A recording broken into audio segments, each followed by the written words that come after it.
Just over 3 years ago, when I was fresh out of college, I had just moved back to my parents' house for the next 9 months, before I left the state for graduate school. Now, my parents are super chill, and they gave me my own space in the house, but being a young guy moving back home wasn't exactly ideal. I quickly got bored, so I started looking for work to pass the time and save up some money. Well, summer turned to winter, and I still hadn't found anything solid, but by then, I was desperate for anything. I ended up finding a part-time gig where I'd be doing bookkeeping for a small business owner that my dad knew. I didn't really want to do it since it didn't pay that much and I'd be in an office.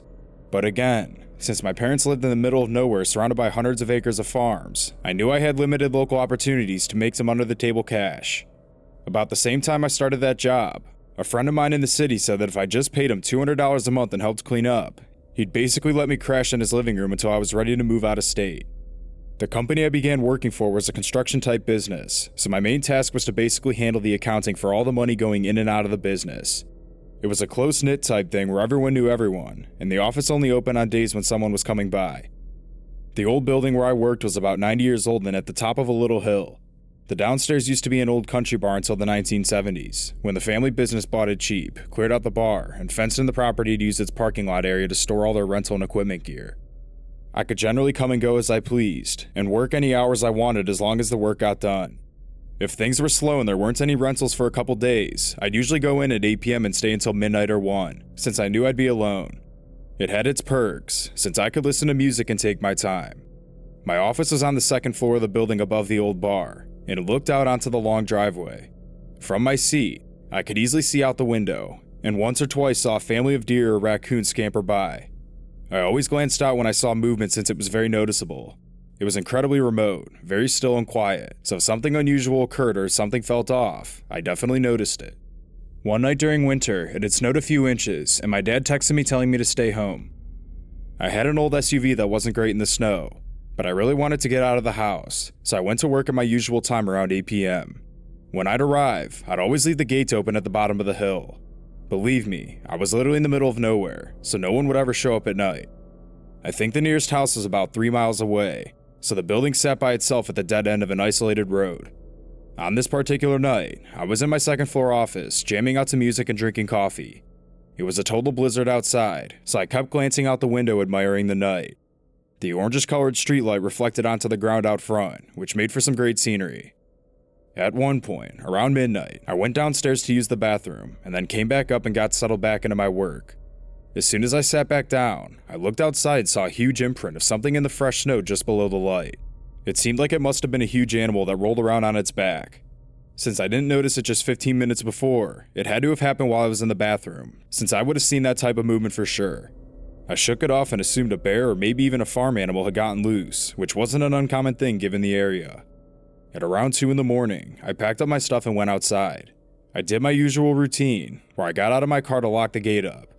To be honest, I had pretty much forgotten about the imprint in the snow until I looked down at it. I was shocked to see that it wasn't just any imprint, but it was undeniably the imprint of a human-made snow angel. I used to do this when I was a kid, so I 100% knew for sure that's what it was. It was deliberately made underneath the light post. I could tell it wasn't from a kid, since the imprint was clearly from a very large person. That's when it hit me. Whoever made this snow angel had a perfect view of me in the window, and they waited for me to go downstairs to do it. I definitely would have heard or seen if someone drove up to our building, even if I was in the bathroom, which left only one other option. The person would have had to have walked deep into the freezing cold snow for several miles, stopped in front of our building, then make the snow angel in the small amount of time I wasn't sitting in front of my desk window. I glanced around for tracks in the snow, and saw that there was one set of footprints that led to the nearby woods to the right of the building. It was clear that the person didn't use the road, but instead came from the opposite side, which made me queasy just thinking about. There were literally acres of trees and woods in the direction the path led in. I looked around but didn't see anything at all, and at that point, I just wanted to get the hell out of there. When I got back in my car and drove a few feet, I realized that my boss would be there in like 4 hours, so he'd see the snow angel and assume I'd made it. It wouldn't have been that big of a deal at all, but I knew he'd make fun of me given that he'd already joke about me being a nerd. I got out of my car and opened the gate up really quick, then ran over and kicked the snow around it so it hid the angel.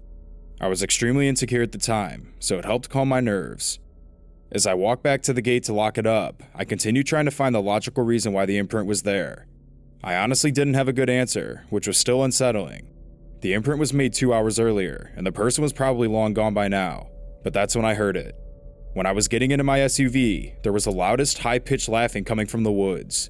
It almost sounded like a fake laugh, like the Witch and Wizard of Oz or something. Whoever it was definitely close, and I knew they could definitely see me, but I couldn't see them at all, since I was standing directly under the streetlight looking into the darkness. After a few seconds of laughing, it stopped. Then everything became totally silent. I was totally frozen in place, and I could feel my heart beating through my ears. Then, the laughing started again, but it was much louder this time. It was more like screaming and laughing combined. Now, I've spent a lot of time in that area, and I know what coyotes and foxes sound like at night, with their high-pitched screeches during mating season. Any animal was immediately ruled out. I had no doubt in my mind that it was an adult man trying to emulate a woman laughing. He was deliberately trying to make a fake shriek laugh to scare me. It worked. After standing there frozen in fear for 5 seconds, I immediately was filled with adrenaline. I sprinted to my car, almost falling over multiple times, and got in. My car was facing the road ahead, so the backside of it was facing towards the woods. I threw the car and drive and floored it, which caused my car to fishtail and turn to the side. At this point, I felt like I was going to die, either from the person in the woods or a heart attack. As I was frantically turning the wheel to straighten my car out, I looked at the woods, and my heart felt like it completely stopped.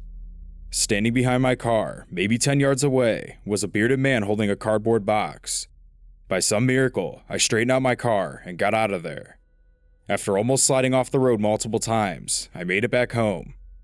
Even though I only saw him for a split second, his image left an imprint in my mind that still disturbs me to this day. I didn't sleep at all that night and called my parents first thing in the morning. After talking it out, they concluded that it had to be someone from work playing a prank on me, but I disagree.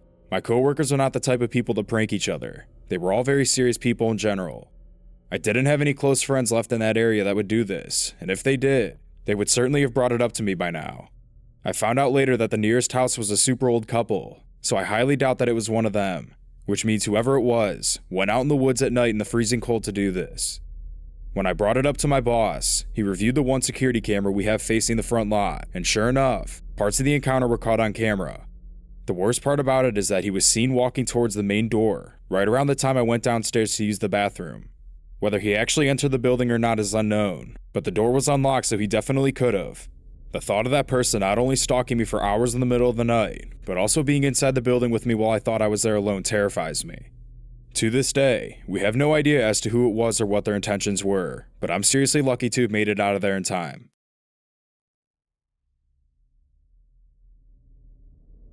When I was 7 years old, I had a playground fall at school that resulted in a serious cut to the back of my head that needed stitches.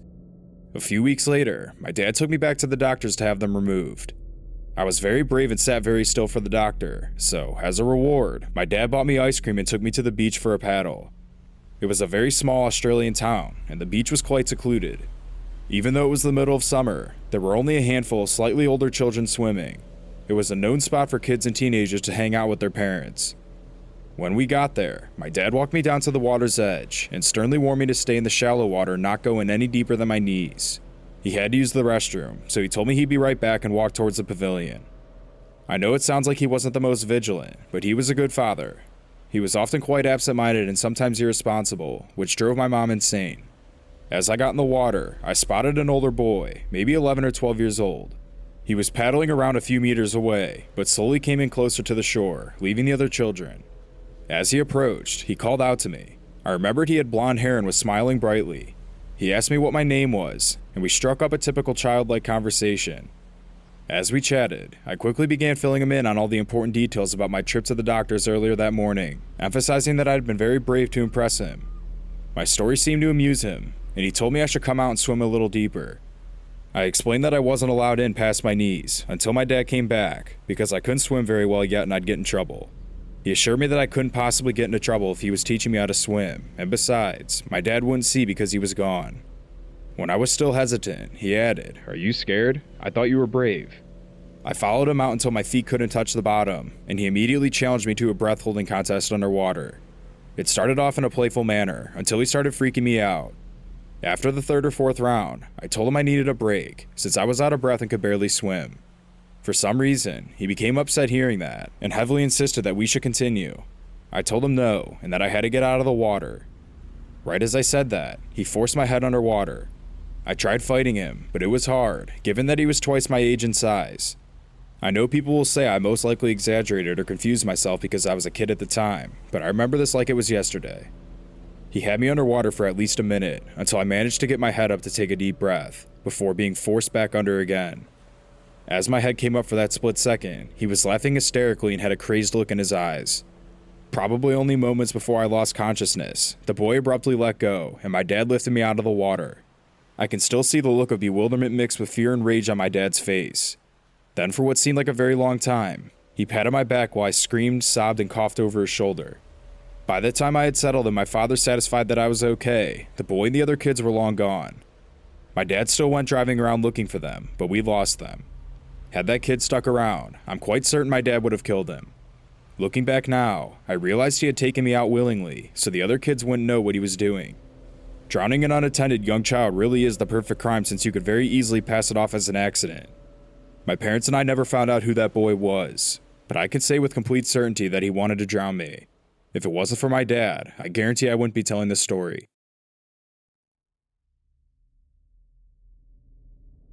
It was my third night in a row on the graveyard shift, despite my constant pleas for the daylight hours. At night, the place became purgatory. No matter how hard you'd scrub or how many times you'd mop, a thick film of filth remained on every surface.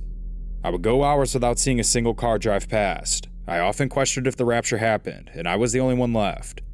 We were a stone's throw from another 24-hour gas station franchise that was cleaner, properly lit, and had an equipment update within the last decade. So, needless to say, I had a lot of downtime.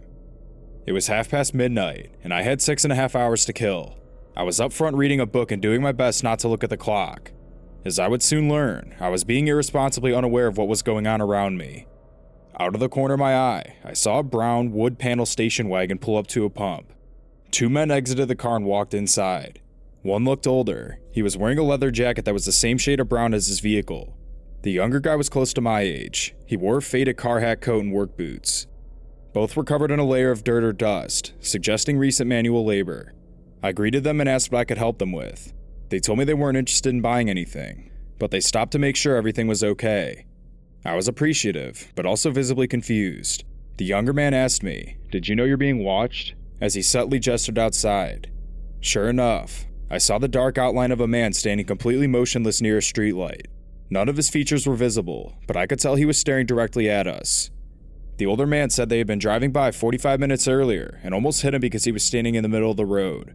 He theorized the man was possibly on drugs. They decided to take the long way home that night to see if the guy was still hanging around.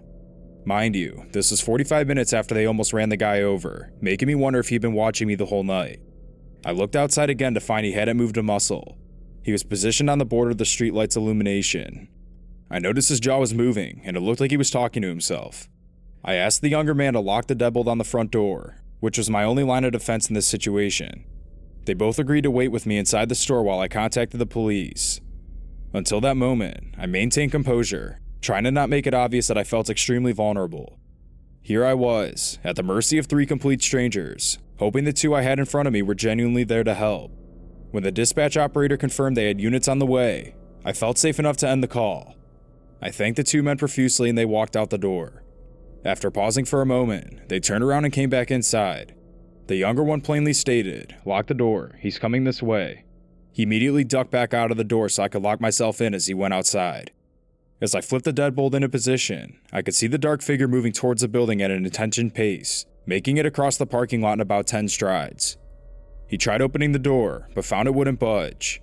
He asked the older man, "Where did the girl go?" who then tried to buy me some time by saying I was in the bathroom and I would be back in a minute. After this interaction, the man who tried getting in walked around the corner towards the bathroom door and disappeared behind the building. And of course, we didn't have cameras outside to keep employees safe on the job. The only 3 working security feeds happened to be all trained exclusively on where the cashier stood.